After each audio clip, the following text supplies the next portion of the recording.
Halo teman-teman semua, jumpa lagi di podcast bersama Ikatan Wajib Pajak Indonesia. Kita jumpa bersama Bapak Rinto Setiawan dan Bapak Ahli Hukum Bapak Alessandro Rey. Halo Pak Rinto, apa kabar? Masih semangat hari ini Pak?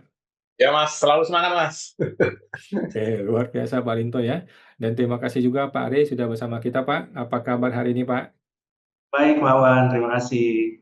Oke, sehat-sehat Bapak semuanya. Terima kasih. Sekarang IWPI akan menginformasikan mengenai PPID ya. PPID KIP nih. Jadi sejak kasusnya si Jokowi itu ribut ke Komisi Informasi Pusat, orang jadi paham apa itu PPID, apa itu KIP. Orang baru tahu tuh ya. Kita aja nggak pernah tahu teman-teman ya. Coba ditanya ke teman-teman praktisi pajak, praktisi hukum, tahu nggak apa itu PPID? Kayaknya sebelum adanya IWPI, sebelum adanya sengketa Jokowi, nggak ada yang tahu apa itu KIP ya. Manusia dari mana itu, makhluk apa itu ya. Nah, sekarang PPID-nya PT Arion ini sudah sampai ke sengketa ke KIP ya, Komisi Informasi Pusat. Nah, silakan Pak Rinto, bagaimana nih IWP menanggapi kasus Arion ke KIP, Pak? Ya, ini langsung saja saya share Mas ya permohonan informasi kami, keberatan permohonan informasi. Nanti dari Pak Rey nanti mungkin bisa menambahkan ini. Mm-mm. Uh,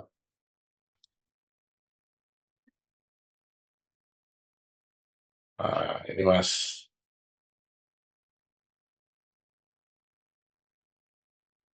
Oke.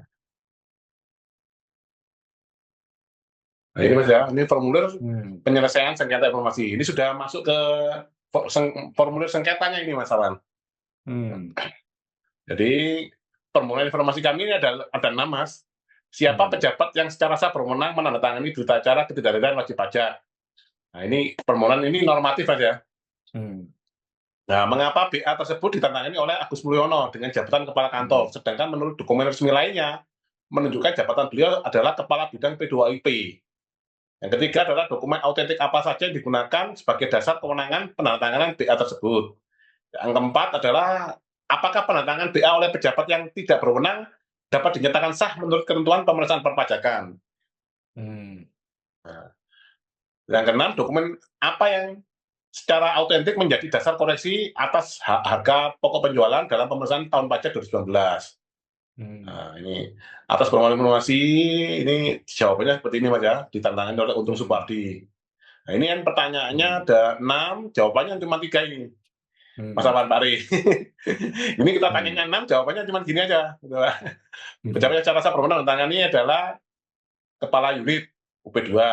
Yang dimaksud kepala unit kepala bidang adalah KPP, kepala kanwil. Sesuai panduan di atas, kepala bidang pemeriksaan penagihan Agus Mulyono berwenang gitu. Berarti yang berarti pertanyaan itu nggak dijawab runut satu persatu. Ini yang menjadi sengketa informasi kami.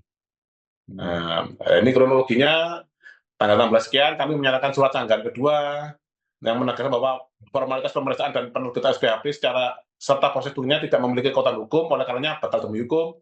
10-11 kami menerima undangan pembahasan dan panggilan penandatangan BAP yang diterbitkan sangat mepet dengan jadwal pelaksanaan. 11 Agustus kami mengirimkan surat penolakan untuk hadir langsung ke Kanwil.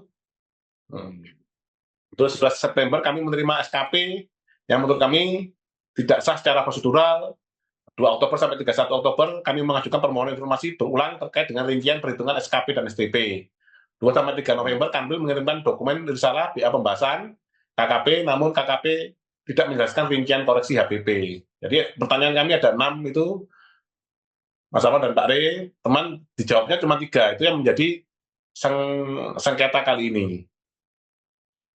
Jadi jawabannya cuma yang ini tadi Mas. Ini Pak Rey.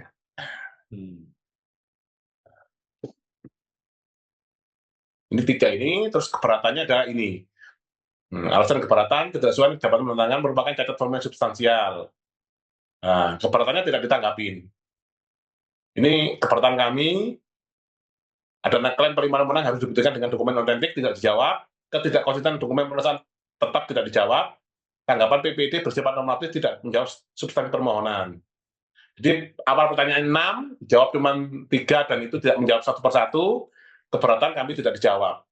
Seperti itu Mas Awan. Mungkin ada komentar ini dari Pak Rey. Oke.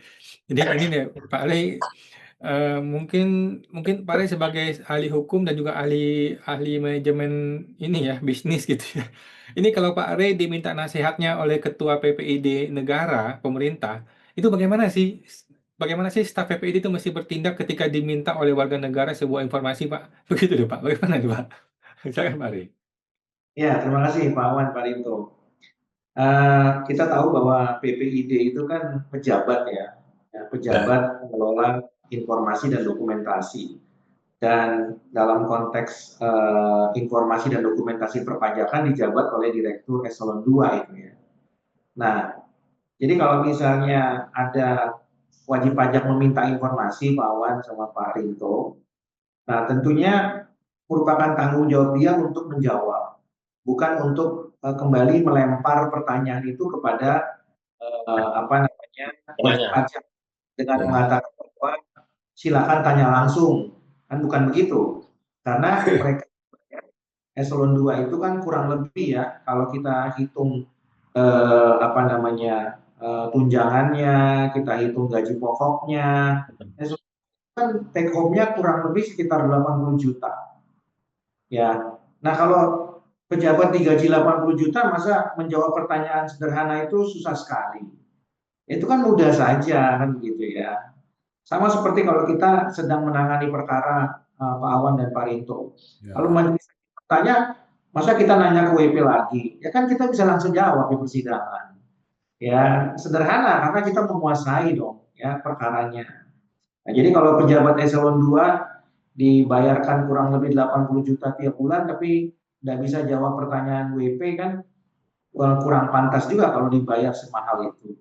Yang kedua, itu yang pertama. Yang kedua, kalau tidak bisa dijawab kan berarti hubungan dengan PPID tingkat 3 atau tingkat 2 itu kan tidak harmonis Pak Awan dan Pak Rinto. Oh, betul Pak. Tingkat 1 nggak bisa, ya tanyakan ke tingkat 2-nya atau tingkat 3-nya. Ya.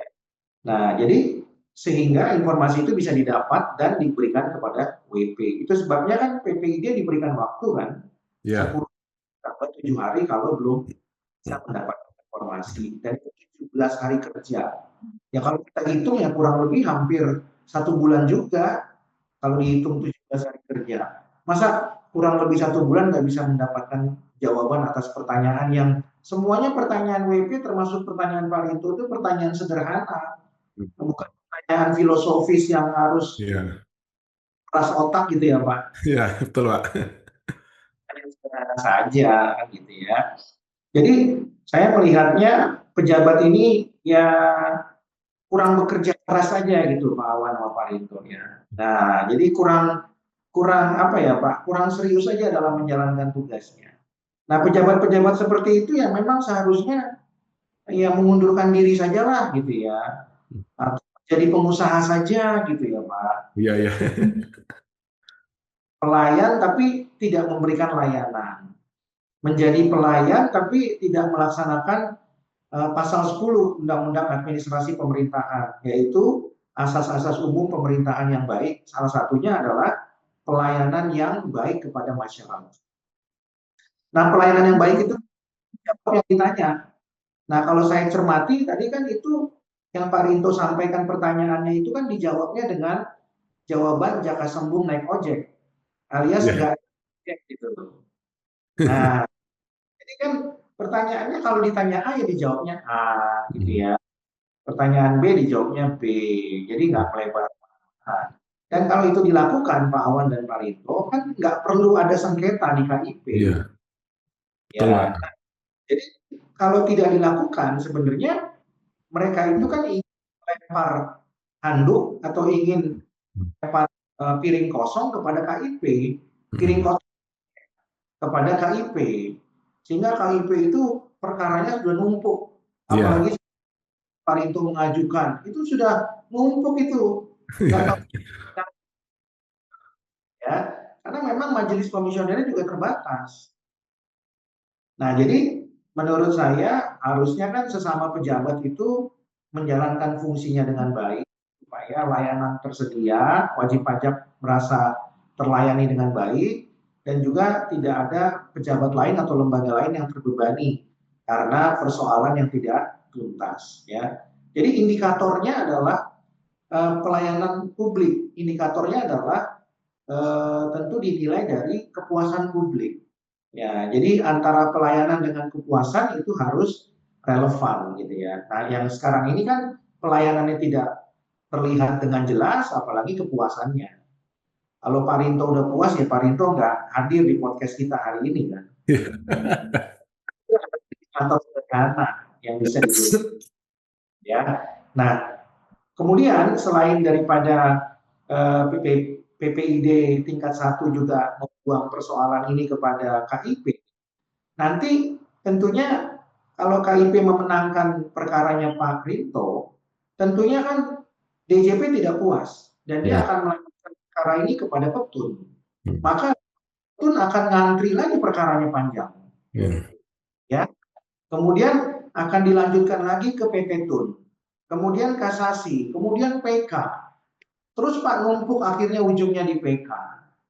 Ya, Jadi kan? bisa jadi ini Pak ya, dikatakan DJP ini sumber Pak ya, sumber permasalahan. Karena tidak dituntaskan di situ. Kan begitu Pak. Nah, jadi kalau kemudian KIP minta anggaran yang lebih besar, ya itu juga karena salahnya DJP sendiri Pak. Kalau Petun minta anggaran lebih besar, ya itu karena memang salahnya DJP juga. Dan PT Tun, MA minta anggaran lebih besar, ya karena akibat itu Pak. Ya, berhubungan. Nah, tentunya kalau itu nggak bisa dipenuhi, kan nanti lembaga-lembaga itu juga tidak akan menjalankan tugasnya dengan baik Pak. Pada akhirnya yang menjadi korban adalah masyarakat. Nah, tentu dengan kasualitas seperti ini, harapannya kan DJP memahami lah ya, memahami ya kalau bisa memperbaiki ya, atau dengan sederhananya ya bertobatlah begitu ya Pak. Tapi kalau nggak mau jadi pejabat ya nggak apa-apa ya, jadi pengusaha saja. Itu kan, ya kalau mau jadi pejabat tapi mau dilayani kan itu salah kaprah Pak. Dan seringnya mengeluh juga Pak. Sekarang ini banyak pejabat seringnya mengeluh Pak, dan itu diumbar di media sosial itu loh Pak. Ya kalau mengeluh kan tinggal resign saja Pak. Ya, dan silakan buka lapangan pekerjaan. Mungkin begitu Pak Wan. Siap. Oke, siap. Terima kasih Pak Rey informasinya ya. Mudah-mudahan ini segera dapat bersidang ke KIP supaya jelas ya. Jangan sampai DJP ini suka-suka hati dia, bertindak sewenang-wenang, dia nggak mau kasih informasi, dan kita tidak bisa berbuat apa-apa. Itu mah bukan negara demokrasi namanya. Oke, nanti kita nantikan persidangan di KIP. Terima kasih Pak Rinto, terima kasih Pak Rey informasinya. Sampai jumpa di podcast berikutnya Pak. Terima kasih Pak. Oke Mas.